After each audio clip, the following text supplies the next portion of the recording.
দর্শক, আমরা এই মুহূর্তে দাঁড়িয়ে আছি ঢাকা ৬-এর একটি নির্বাচনী কেন্দ্র এবং এই কেন্দ্রটি নাম কিন্তু হচ্ছে কেএল জুবলি স্কুল। যে কেন্দ্রটি রয়েছে সেই কেন্দ্রে এই কেন্দ্রে কিছুক্ষণ আগে কিন্তু একটি ঘটনা ঘটেছে। আমরা যতদূর জানতে পেরেছি, এখানে বিএনপি নেতা কর্মীরা যেমনটি অভিযোগ করেছেন যে জামাতের নেতাকর্মীরা কিন্তু লিফলেট নিয়ে এই কেন্দ্রের ভিতরে ঢুকতে চেয়েছিলেন এবং তখন আইন শৃঙ্খলা বাহিনী কিন্তু তাদের কোনো বাধা দেয়নি। পরবর্তীতে বিএনপি যারা নেতাকর্মীরা রয়েছেন তারা সেখানে বাধা দেয়। এটি নিয়ে কিন্তু একটি হট্টগোল এই কেন্দ্রের ভিতরে দেখা যায়।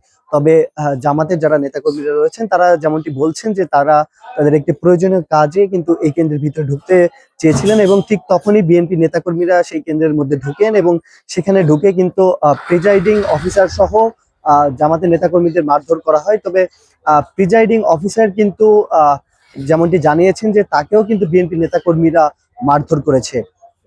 দর্শক, আমরা যদি আপনাদের এখন এই মুহূর্তে এই কেন্দ্রের অবস্থানটা একটু দেখানোর চেষ্টা করি, তাহলে আপনারা দেখতে পারবেন যে এখানে কিন্তু পুলিশ সদস্যদের অবস্থান কিন্তু লক্ষ্য করা যাচ্ছে এই কেন্দ্রে। এবং সানশাইন আটা ময়দা সুজি, ভালোবাসায় তৈরি। আশপাশে কিন্তু বেশ কিছু নেতাকর্মীও অবস্থান করছিলেন কিছুক্ষণ আগে আমরা দেখেছি যে সেনাবাহিনীর একটি টিম কিন্তু এখানে এসেছিলেন এবং তারা কিন্তু এই কেন্দ্রটি পর্যবেক্ষণ করে গেছেন।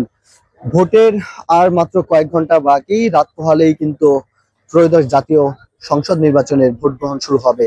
তবে সেই ভোট গ্রহণের পূর্বেই কিন্তু বেশ কিছুটা উত্তাপ ছড়িয়েছে এই ঢাকা ৬ আসনের একটি কেন্দ্র, এবং সেটি হচ্ছে এই যে কেএল জুবলি স্কুল যে কেন্দ্রটি রয়েছে বাংলা বাজারে, সেই কেন্দ্রটি। দর্শক, আপনাদের জানিয়ে রাখতে চাই যে এই ঢাকা ৬ আসনে বিএনপির যিনি মনোনীত প্রার্থী রয়েছেন ইশরাক হোসেন, তিনি কিন্তু প্রতিদ্বন্দ্বিতা করছেন এবং তার প্রতিদ্বন্দ্বী জামাতের যিনি প্রার্থী রয়েছেন ডক্টর আব্দুল মান্নান, তিনি কিন্তু এই ঢাকা ৬ আসন থেকে নির্বাচন করছেন।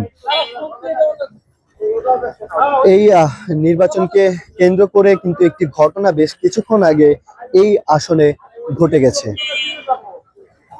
তবে এখন কিন্তু এখানকার পরিস্থিতি অনেকটাই শান্ত বলা যায়। আমরা বেশ কিছুক্ষণ আগেও এখানে দুই দলের নেতাকর্মীদের অবস্থান দেখলেও এখন কিন্তু এখানে কেউ অবস্থান করছেন না, শুধুমাত্র আইন শৃঙ্খলা বাহিনীর অবস্থান কিন্তু এখানে আমরা দেখতে পেয়েছি।